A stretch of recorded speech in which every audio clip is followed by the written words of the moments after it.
এটা লক্ষ্মীর ঘট কার? এটা এটা দিদুনের। লক্ষ্মীর ঘট কার?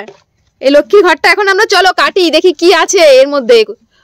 এ মামা আসো তাড়াতাড়ি তাড়াতাড়ি আসো, এই লক্ষ্মীর ঘরটাতে দেখি কি আছে, কত টাকা আছে। এই যে মামা চলো এই লক্ষ্মীর ঘরটা আমরা দেখি কত টাকা আছে লক্ষ্মীর ঘটের মধ্যে। এটা কার ঘট? এটা মায়ের ঘট, বেশি টাকা মনে হয়নি, হালকা। এখন এই ঘরটাকে আমরা কাটবো, দেখবো কয় টাকা বেরো এই ঘটের থেকে। আরে দেখো জল খাবে না, কি জোর করে জল খাওয়াতে হচ্ছে ওকে। আমরা আছি সানভীর মামা বাড়িতে, এখনো আমরা বাড়ি যাইনি, তাই না পাপা? সানভীর মামা বাড়িতে আছি আমরা এখন। মামা চলো এটা আমরা কাটি, দেখি কত টাকা বেরো এর থেকে।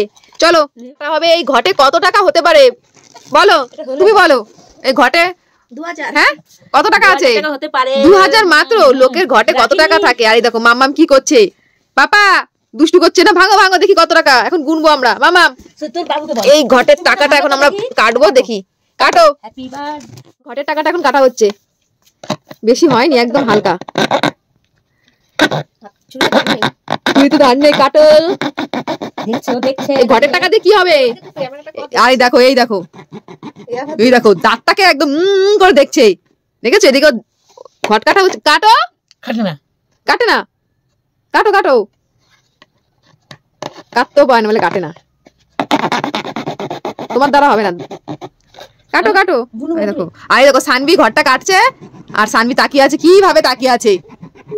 সবাই ঘরটা কাটার চেষ্টা করলো, পারলো না। এবার দেখি আমি কাটি কত টাকা ঘর থেকে বেরো। এই ঘরটা হচ্ছে মায়ের ঘর, মা বেশি দিন রাখেনি টাকা, তো মা বললো ঘরটা কাটতে, ওর জন্য ঘরটা কাটছি। আবার নতুন করে ঘট করবে, আবার করবে ঘট করবে, তাই ঘরটাকে কেটে ফেলছি। লক্ষ্মীর ঘট এই যে কাটা হয়ে গেছে, এবার টাকা বেরোবে এখান থেকে। বাবা ঘরটাকে পুরো ফাটিয়ে দিলাম। এবার দেখো আবার টাকা বেরোচ্ছে। এরে টাকা, কয় টাকা মা? ইরি বাবা দেখো দেখো এই এই কটা টাকা, এই দেখো এই কটা টাকা মাত্র ঘটের থেকে বেরোলো। চলো এবার গুনি দেখি কতগুলো টাকা।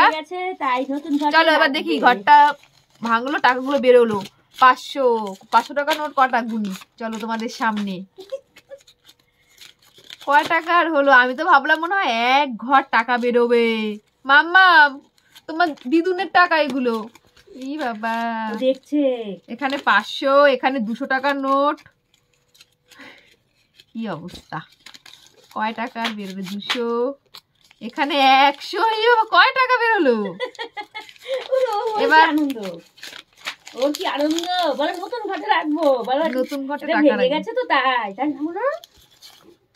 এই যে দেখো ঘট ভাঙার টাকা এই কটা বেরোলো। এবার তোমরাই বলো, আমাকে কমেন্টে জানাও এখানে কত টাকা হতে পারে। এটা মায়ের টাকা ঘট ভাঙার, তোমরা কিন্তু জানিও এখানে কত টাকা হতে পারে। যারটা হবে ঠিকঠাক আমি তাকে বলবো যেখানে কত টাকা আছে।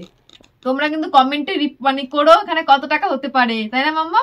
দিয়ে দাও, বলো দিদুন নাও তোমার ঘট ভাঙার টাকা, তুমি নাও, দিয়ে দাও।